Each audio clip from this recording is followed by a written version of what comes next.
നമ്മുടെ കേരളത്തിലൊന്നും ഈ കോഴ്സ് ഉണ്ടായിരുന്നില്ല.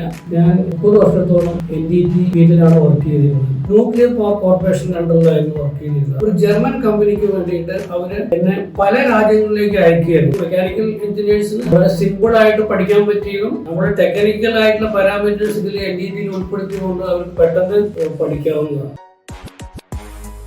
ഹലോ, എല്ലാവർക്കും നമസ്കാരം. എൻ്റെ പേര് മധുസൂദനൻ. ഞാൻ ഏകദേശം 30 വർഷത്തോളം NDT ഫീൽഡിലാണ് വർക്ക് ചെയ്തിരുന്നത്. അപ്പോൾ ഇന്ന് ഞാൻ പറയുന്നത് എന്താണെന്ന് വെച്ചാൽ എന്താണ് NDT, അതേമാതിരി ഇത് നമ്മൾ പഠിച്ചു കഴിഞ്ഞാൽ എന്തൊക്കെയാണെന്നുള്ള ഏതെല്ലാം ഫീൽഡിൽ വർക്ക് ചെയ്യാൻ പറ്റും, അതേമാതിരി എൻ്റെ എക്സ്പീരിയൻസ് എവിടെയെല്ലാം വർക്ക് ചെയ്തിരുന്നു അതിനെ പറ്റിയാണ് നമ്മൾ പറയുന്നത്. എൻ്റെ ഒരു ലൈഫ് വെച്ച് പറയുകയാണെങ്കിൽ ആദ്യം നമ്മൾ ഈ കോഴ്സ് കഴിഞ്ഞതിന് ശേഷം അന്ന് നമ്മുടെ കേരളത്തിലൊന്നും ഈ കോഴ്സ് ഉണ്ടായിരുന്നില്ല. അപ്പോൾ ചെന്നൈയിലായിരുന്നു എൻ്റെ ഈ കോഴ്സ് പഠിച്ചതിന് ശേഷം ആദ്യം ഞാൻ ഇന്ത്യയിൽ തന്നെ പല സ്റ്റേറ്റുകളിലും കൺസ്ട്രക്ഷൻ ഇൻഡസ്ട്രിയിലായിരുന്നു. ഇറ്റ് മീൻസ് നമ്മുടെ ന്യൂക്ലിയർ പവർ കോർപ്പറേഷൻ അണ്ടറിലായിരുന്നു വർക്ക് ചെയ്തിരുന്നത്. അത് നമ്മുടെ പല സ്റ്റേറ്റുകളിലും ഇപ്പോൾ ഉത്തർപ്രദേശ്, ഗുജറാത്ത്, അതേമാതിരി മഹാരാഷ്ട്ര, കർണാടക, അവിടെയെല്ലാം. അപ്പൊ കർണാടകയിലാണ് എനിക്ക് വിദേശത്ത് നിന്ന് ഓഫർ കിട്ടിയത്. അങ്ങനെ ഞാൻ ഒരു ജർമ്മൻ കമ്പനിക്ക് വേണ്ടിയിട്ട് അവര് എന്നെ പല രാജ്യങ്ങളിലേക്ക് അയക്കുകയായിരുന്നു. ആഫ്രിക്കയിൽ തന്നെ 4-5 രാജ്യങ്ങളിൽ ചുറ്റി. അതിനുശേഷം ജർമ്മനിയിൽ ഉണ്ടായിരുന്നു, ചൈന, മലേഷ്യ, നേപ്പാൾ, അവിടെയെല്ലാം ഉണ്ടായിരുന്നു. അതിനുശേഷമാണ് ഏകദേശം 18 വർഷത്തോളം ഞാൻ സിംഗപ്പൂർ ഒരു എയറോസ്പേസ് ഇൻഡസ്ട്രിയിലാണ് വർക്ക് ചെയ്യുന്നത്. അപ്പൊ എന്റെ എക്സ്പീരിയൻസ് വെച്ച് നോക്കുമ്പോൾ ഒരു മെക്കാനിക്കൽ എഞ്ചിനീയറിന് നമ്മൾ പാസ്സായി കഴിഞ്ഞു കഴിഞ്ഞാൽ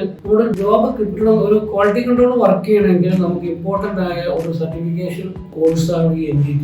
NDT എന്ന് പറയുന്നത് തീർച്ചയായിട്ടും നമ്മുടെ മെക്കാനിക്കൽ എഞ്ചിനീയേഴ്സിന് ഒരു സ്കിൽ ഡെവലപ്മെന്റ് കോഴ്സ് ചെയ്യാൻ ആഗ്രഹിക്കുന്ന വ്യക്തികൾക്ക് ഏറ്റവും ചെയ്യാൻ പറ്റിയ ഒരു കോഴ്സാണ് നോൺ ഡിസ്ട്രക്റ്റീവ് ടെസ്റ്റിംഗ്. ഇപ്പൊ മെക്കാനിക്കൽ പ്രോഡക്റ്റ് അതൊരു കോമ്പണന്റ് ആയാലും ശരി, ഒരു സിസ്റ്റം ആയാലും ശരി, അതിന്റെ ക്വാളിറ്റി കൺട്രോൾ മാനേജ് ചെയ്യുന്ന ഒരു മെത്തേഡാണ് ഇൻസ്പെക്ഷൻ മെത്തേഡ്. അപ്പൊ നമ്മളിവിടെ പഠിപ്പിക്കുന്നത് 5 മെത്തേഡുകളാണ്. ഒന്ന് റേഡിയോഗ്രാഫി ടെസ്റ്റിംഗ്, രണ്ടാമത്തത് penetrant testing, magnetic particle testing, ultrasonic testing and AD current. ഈ 5 മെത്തേഡുകളാണ് നമ്മൾ പഠിപ്പിക്കുന്നത്. ഒരു ഓരോ അപ്ലിക്കേഷനും അതിൻ്റെതായ ചില അഡ്വാൻറ്റേജസ് ഉണ്ട്, ചിലത് ഡിസ്അഡ്വാൻറ്റേജസ് ഉണ്ട്. പക്ഷേ ഈ മിനിമം ഈ 5 മെത്തേഡുകൾ പഠിക്കുകയാണെങ്കിൽ ഒരു ഇൻഡസ്ട്രിയിൽ നമുക്കറിയാം, ഒരു മാനുഫാക്ചറിംഗ് ഇൻഡസ്ട്രി ആയാലും ശരി, ഒരു കൺസ്ട്രക്ഷൻ ഇൻഡസ്ട്രി ആയാലും, ഒരു സർവീസ് ഇൻഡസ്ട്രി ആയാലും, മെക്കാനിക്കൽ പ്രോഡക്റ്റ് നമ്മൾ ഇൻസ്പെക്ഷൻ ചെയ്യണമെങ്കിൽ വളരെ അത്യന്താപേക്ഷിതമായ ഒരു ടെസ്റ്റിംഗ് പ്രോസസ്സാണ്. നമുക്കറിയാം ചില ഇൻഡസ്ട്രീസ്, ഇപ്പൊ കൺസ്ട്രക്ഷനിൽ പറയുകയാണെങ്കിൽ നമുക്കറിയാം oil and gas, petrochemical industries, nuclear application, aerospace, space industries, ship building,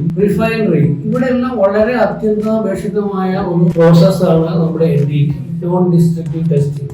അപ്പൊ നമ്മൾ പറഞ്ഞു കഴിഞ്ഞാൽ ഇത്രയും എല്ലാറ്റിന്റെയും ബേസിക് ആയിട്ടുള്ള കാര്യങ്ങൾ, പ്രിൻസിപ്പിൾസ് ഒന്നും പറയുന്നില്ല. പക്ഷെ നമുക്കിവിടെ ക്ലാസ് എന്ന് പറഞ്ഞാൽ ഏകദേശം 3 മന്ത്സിന്റെ ക്ലാസ് ആണ്. ഇതിൽ നമ്മൾ തിയററ്റിക്കലി എല്ലാ ഡീറ്റെയിലും നമുക്കൊരു ഇൻസ്പെക്ടർ ഉള്ള നിലയ്ക്ക് നമുക്ക് എന്തെല്ലാം ആവശ്യമുള്ളതെല്ലാം ഇവിടെ പഠിപ്പിക്കുന്നുണ്ട്. അതേമാതിരി പ്രാക്ടിക്കൽ എല്ലാ എക്യുപ്മെന്റ്സും കാര്യങ്ങളെല്ലാം ഇവിടെ പ്രാക്ടിക്കൽ നമുക്ക് ചെയ്യാൻ പറ്റും. അതേമാതിരി ഇപ്പൊ നമുക്ക് ഇത് പഠിച്ചു കഴിഞ്ഞാൽ നമ്മൾ NDT ലെവൽ 2 ഇൻസ്പെക്ടർ എന്ന് പറയും, ASLT ലെവൽ 2 ഇൻസ്പെക്ടർ. അപ്പൊ ഒരു ഫീൽഡിൽ പോയി കഴിഞ്ഞാൽ ആ വ്യക്തിക്കുമാണ് ഇൻസ്പെക്ഷൻ ചെയ്ത് അവർക്ക് റിപ്പോർട്ടിംഗ് ചെയ്യാനുള്ള ഒരു അധികാരമുണ്ട്. അതാണ് NDT ലെവൽ 2 ഉദ്ദേശിക്കുന്നത്. ലെവൽ 1 ഉദ്ദേശിക്കുന്നത് ഒരു ഓപ്പറേറ്റർ ക്രൈറ്റീരിയ മാത്രമേ. അപ്പോൾ ലെവൽ 2 നമുക്ക് more than enough to do a job or inspection job or reporting ചെയ്യുന്നത് നമുക്ക് ചെയ്യാൻ പറ്റും. പിന്നെ നമ്മളിപ്പോ പറഞ്ഞു കഴിഞ്ഞാൽ ഇത്രയും ഇൻഡസ്ട്രി നമുക്ക് വർക്ക് ചെയ്യാൻ, നമുക്ക് ജോബ് ഓപ്പർച്യൂണിറ്റി ഉണ്ട്. ഇവിടെയാണ് നമുക്ക് ജോബ് ഓപ്പർച്യൂണിറ്റി ഉള്ളത്. തീർച്ചയായിട്ടും നമുക്കൊരു ടെക്നിക്കൽ ക്വാളിഫിക്കേഷൻ കിട്ടിക്കഴിഞ്ഞാൽ അത് പോരാതെ വരെയാണ്. നമുക്കൊരു സ്കിൽ ഡെവലപ്മെന്റ് കോഴ്സ് അത്യാവശ്യമാണ്. അപ്പൊ NDT സംബന്ധിച്ചോളം ഒരു ക്വാളിറ്റിയിൽ വർക്ക് ചെയ്യാൻ താല്പര്യമുള്ള വ്യക്തിയാണെങ്കിൽ തീർച്ചയായിട്ടും നമുക്ക് NDT ചൂസ് ചെയ്യാം.